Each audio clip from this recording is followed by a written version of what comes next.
Cool. This is part 2 of the House recap of the entire series of House. Um, I tried to make it a 10-minute video and it went over 15 minutes. I didn't realize this until I'd already finished. It was about 22 minutes total, so you have to bear with me. If you didn't watch, you should watch part 1, or if you're a complete House buff like me, it doesn't even matter because you know exactly where we are when I say that we have Dibala, who is the African dictator that was killing thousands of people. Foreman is in charge of this case. Chase and Cameron were brought into the team, and House is there, but he's acting as a consultant, but just like how he was in Season 2 when Foreman was in charge back then, he's kind of really in charge, but Foreman goes with whatever House says, although with complete resistance until he realizes that House is right. So Dibala, who was planning on killing thousands of people in his country, puts the entire team in complete ethical dilemmas because if they save Dibala, they kill thousands of people, but if they kill Dibala, then they're violating medical rights. And eventually Chase kills Dibala secretly, but has to tell Foreman it because Foreman finds out, and Cameron has no idea. But House figures out the next episode because they can't cover the tracks that well. But over the next 4 episodes, it eats the inside of Chase, that he killed this dictator, and he has to find some way to get over it. But Cameron notices this, since of course Cameron and Chase are married, so they're living in the same place.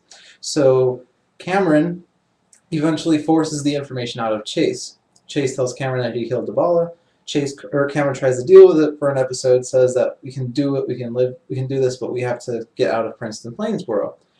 But eventually House messes with them, and eventually Cameron decides that she can't live with Chase because Chase is now morally debased and can't tell right from wrong, thanks to House. Of course, Cameron blames House for everything, but Cameron leaves the team, leaves the hospital. We never see her again for another 12 episodes for a minor closure thing between her and Chase. But now the team is Foreman, Chase, Foreman, Chase, 13, and Taub. Because 13 and Taub were brought back because Cameron's gone, we need more people, apparently. And it's also the same episode that Cameron leaves that House has his medical license back. So now House is back in charge and everything's back to normal after the shitfest of the end of Season 5. So in the meantime, House is trying to get back together with Cuddy because now that he's off the Vicodin and is thinking clearly and is trying to make his life less miserable since he's seeing a therapist, he can now finally try to work up the nerve to do nice things to Cuddy and eventually start dating her. Unfortunately, Cuddy is now dating Lucas. Lucas, the same person that House hired in Season 5 to investigate Wilson. This comes to great surprise to House and Wilson ends up buying the same apartment or condo or whatever that Cuddy was trying to buy just to get back for breaking House's heart. Excuse me. So now House eventually kind of sort of gets over Cuddy because at one point it's like he's trying to date someone else in the apartment because now House and Wilson are in the same apartment. But eventually by the end it's kind of like he really wants a relationship, and there's this one key scene where Cuddy acts nice to House and then tells him up front that she just wants to be friends. And House looks at her and says, "Funny, that's the last thing I want," implying that he wants a relationship, nothing less. Eventually House ends up leaving his therapist because he believes that the therapist isn't doing any good for him. And the very next episode, he brings a housewarming present to Cuddy, but it turns out that Cuddy thought it was an engagement present because apparently she and Lucas got engaged. This is the season finale. So then, because of this big tragic event that requires all medical personnel to be there helping out with EMS or something emergency related, eventually House tries to weasel out why Cuddy gave him a weird look when he said it was a housewarming present. And when Cuddy reveals that she's engaged, House doesn't believe her, and then Cuddy treats him like a bitch like she used to be. But at the very end of the episode, of course, like House always gets his way because Cuddy goes up to him and says, "Actually, I ended it because I thought I had gotten over you and I couldn't." And one of my favorite lines of that scene, "I love you, I wish I didn't, but I do." They kiss, and Huddy's together, and that is the very end of Season 6. Season 7 starts very seamlessly from that end. In fact, it begins with the very last scene of Season 6. But it starts with them in bed and whatever. So now we have to deal with Huddy romance for people that might be watching the show for the medical drama. Unfortunately, medical's been put on the back burner. It's still Chase, Foreman, and 13 on the team, but on the very first episode of Season 7, 13 leaves, mysteriously. No one knows where she went, and there was no apparent closure to this until she comes back from jail 13 episodes later. In the meantime, House has to hire a female replacement because Cuddy won't let him work with a team of all males. So after some dilly-dallying and firing of random people that the team hired, eventually Cuddy says, look, I'm going to put this person in your team. And she puts Martha M. Masters, who on some medical website I read, they refer to as M cubed, which is kind of funny. But Martha M. Masters is a third-year medical student, so now there's a bit of excitement in the show again because now we have to deal with a person that's not completely medically advanced, although she kind of is. The only thing I focus on is that she can't do procedures by herself, that she needs a team member assisting her. So she's on the team for so many episodes, and she serves as a completely anti-House, in the sense that she tries to be nice and she tries to be honest and tell the patients exactly everything that is going on, unlike House, who will lie to the patients and manipulate them in order to get what he wants. And he will break in, the doctors breaking into people's houses to get clues as to the symptoms, and Masters will try to just ask the patient directly or tell them that they're breaking into the house. And it's kind of really silly that she never really got over it until the very last episode, or the episode that she departed in, but alas, such is life. In the meantime, there are some pretty cool episodes. My personal favorite was the one where patient comes in with smallpox symptoms, and everyone in the team suspects it's smallpox. House thought it was smallpox, and they bring in this poison control thing until they realize that it's actually not smallpox. Actually, House is the only one that thinks it's not smallpox, and he can't figure out why it's not smallpox, but he knows it's not smallpox because there isn't a characteristic rash or something. And at the very end, big final drama, he barges into the patient's secure room that is not contaminated, but I can't remember the word, but it's just separated.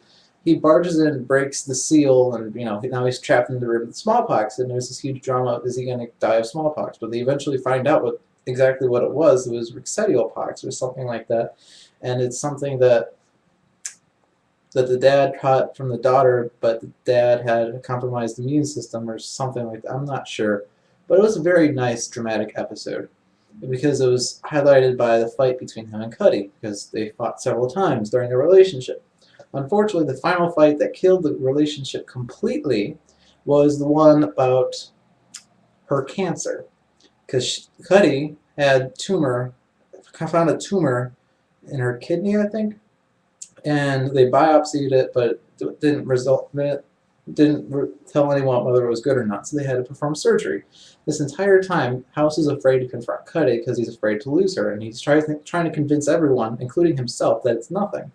In the very end, he does sit by her side right before she goes into the operating room, but it's only because he took Vicodin that he was able to do this. Cuddy finds this out somehow, mysteriously, and confronts House, and House admits to her that it was a one-time thing, and Cuddy says, well, look, you were supposed to be by my side, and the only way you could was when you hid behind a Vicodin bottle.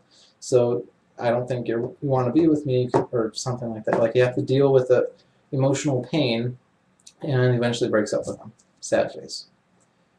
And after that, House just gets completely outrageous.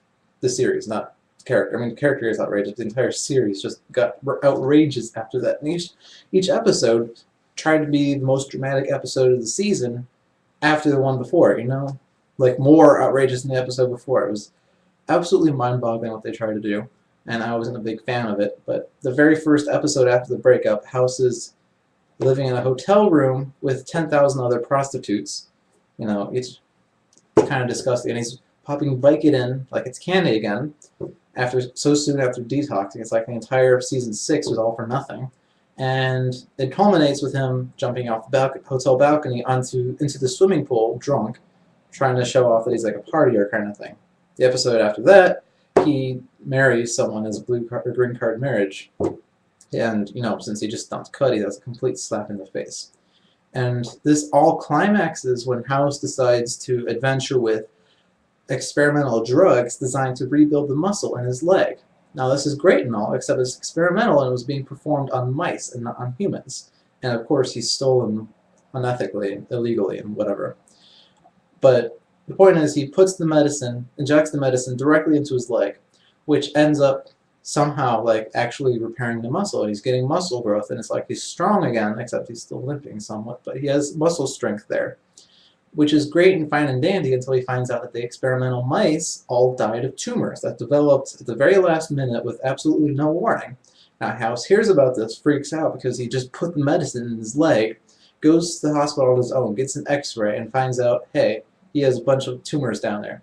Now, instead of being, the smart person that would go have a surgeon do it, he doesn't want anyone to know about this because he realizes he made a huge mistake. Or maybe he didn't, I don't know, but he's making a mistake anyway because he tries to perform surgery himself, injects himself so many times with painkillers to try to numb up the leg, and eventually it just gets to be too much and he can't do it.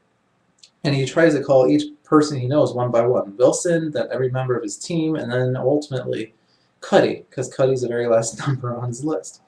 And Cuddy comes in, sees the leg, and House tries to get her to finish the surgery, but she says no way. Takes him to the hospital. And it's kind of nice, like the way they interacted. It wasn't like they were fighting, it was more like they recognized it was over kind of thing. And it was great.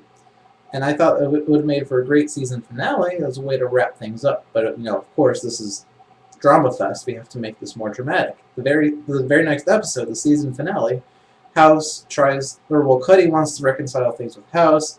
Wilson tells House to deal with his anger, try to get over it. House tries to ignore Cuddy for a while. Eventually, tells her that he felt like crap ever since she dumped him. Cuddy says she knows. They have like a sympathetic hug. Everything's fine and great. Until House decides to return the brush that Cuddy had still left at his house, which represents the last thing that he's holding onto of her. And as he walks up to Cuddy's house to drop it off, he looks in the window and sees Cuddy's new date, someone that she had met earlier that day, which kind of angers House to the point that he wants to hurt Cuddy for how much she hurt him. He gets into his car and drives into Cuddy's window. Big dramatic crash. Big dramatic last 5 minutes of the episode. In the very last scene, we see him on some kind of beach, presumably not in America, probably like Costa Rica or Jamaica or somewhere. He's getting a drink from a bar, and he goes out onto the beach, looks out in the water, and walks around. And I guess it's supposed to represent that he's finally over it, but at what expense? That episode completely angered me because it seemed like he was getting over it, and he just ruined everything, and now... So that's House up until this point. And tomorrow is the season premiere of House, Season 8. And it sets place in the jail.